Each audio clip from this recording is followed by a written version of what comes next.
Si, non mais je veux dire, c'est pas la...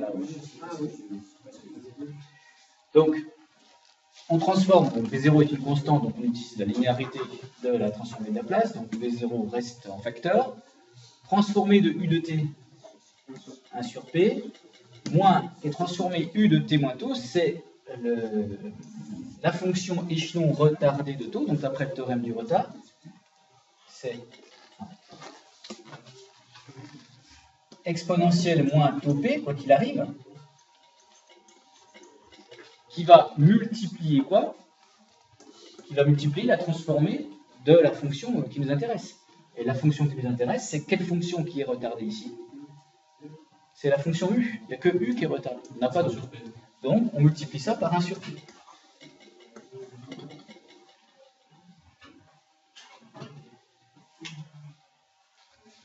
Donc après, on peut factoriser par 1 sur p.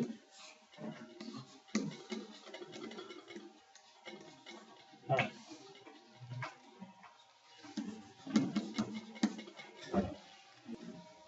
Donc c'est v de t plus 1 sur rc intégrale entre 0 et t v de x égale f de t. Donc ça c'est une équation E, on cherche à trouver l'expression de v. Évidemment, comme ça, c'est pas la peine. D'où l'idée de passer par la transformée de Laplace. Donc, on applique la transformée de Laplace à chacun des membres, et on regarde ce que ça donne, et on essaye, comme d'habitude, d'isoler ce qu'on va appeler V de P,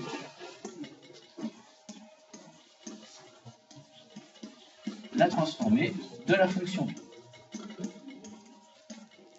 là, cette fois-ci, on va transformer l'intégrale, il faut regarder son formulaire. Et dans le formulaire, on va trouver, tout en bas, la transformée d'une fonction dont on calcule l'intégrale entre 0 et t. C'est la transformée de Laplace de la fonction qui est dans l'intégrale divisée par p. C'est le contraire de la dérivée. La dérivée vous multipliez par p, l'intégrale vous divise. Grand V de p. Plus 1 sur rc fois, d'après le formulaire, v de p sur p égale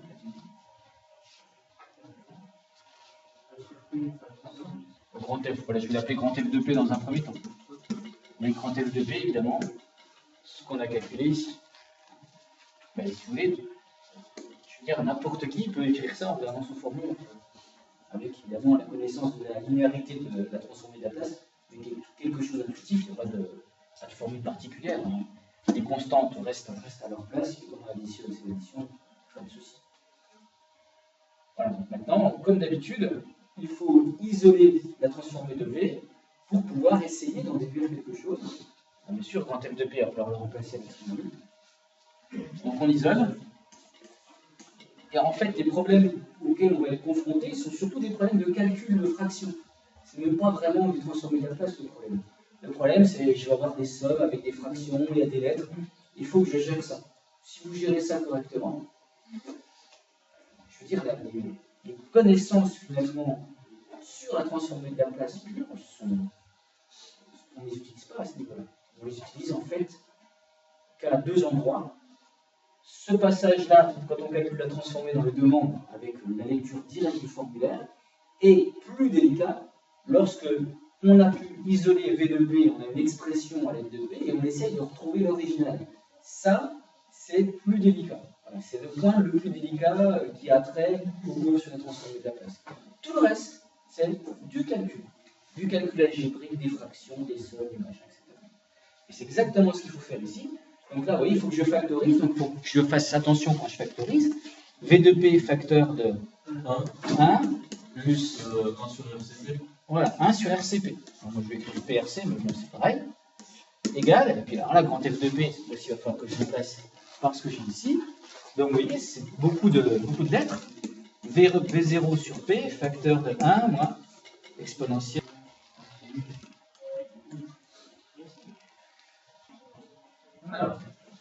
question. Le problème de la simplification dans une fraction, il est délicat, mais il se résume à une seule règle. Tu ne simplifies que si tu as un produit de facteurs, au dénominateur et au numérateur. S'il y a des plus, alors que tu devrais avoir des multipliés, tu ne peux pas simplifier. Alors attention, ça c'est pas un produit, c'est une somme. Ça, c'est un produit. Donc voilà, quand je dis uniquement quand c'est un produit, il faut bien identifier ce qu'est un produit. Voilà. À partir de là, si tu te dis, ben non, je n'ai pas un produit, donc par définition, tu ne peux pas simplifier. Donc l'idée, quand tu veux simplifier, c'est de faire quoi? Eh bien, c'est de transformer une somme en un produit, et cette règle s'appelle la factorisation. Quand vous voulez, en fait, finalement, pour résumer, si vous voulez simplifier dans une fraction, dans un quotient, vous devez avoir des formes factorisées au numérateur et au dénominateur. Soit elles le sont déjà, donc il n'y a pas de souci, soit elles ne le sont pas, et à vous de trouver, et éventuellement, s'il y a des facteurs communs ou pas. S'il n'y a pas de facteurs communs, ben, ça ne se simplifie pas, tout simplement. Donc ici,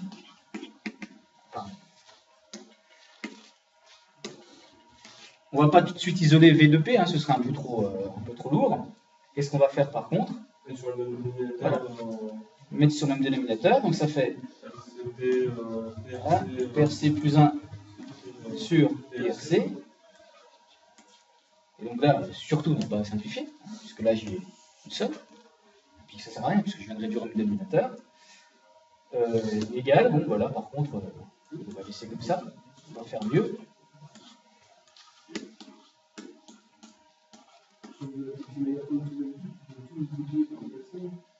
On va le faire après, oui. On pourrait le faire tout de suite, oui. Oui, tout à fait. Oui. Voilà, oui, je fais un petit peu par étape, mais tu as raison. Si vous êtes à l'aise avec ça, autant tout multiplier par PRC direct.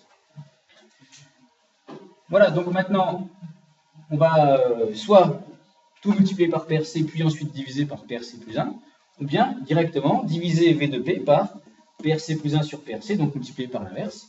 Et donc, qu'est-ce qui va se passer? Les P vont se simplifier, alors uniquement ceux-là. Hein. Alors, je vais le faire par étapes, mais on pourrait, si on est à l'aise, aller beaucoup plus vite.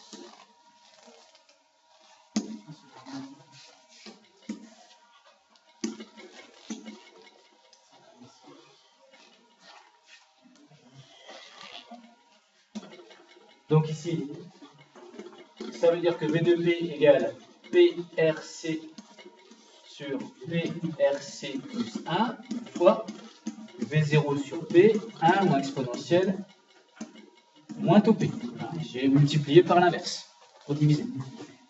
Et c'est là qu'effectivement, qu'on a bien affaire à des produits. Donc ici, il y a une seule simplification, c'est diviser par P au numérateur ou au dénominateur. Et donc au final, il nous reste V0 RC facteur de 1 moins exponentielle moins taux P sur PRC plus 1. Et voilà l'expression finale de V de P.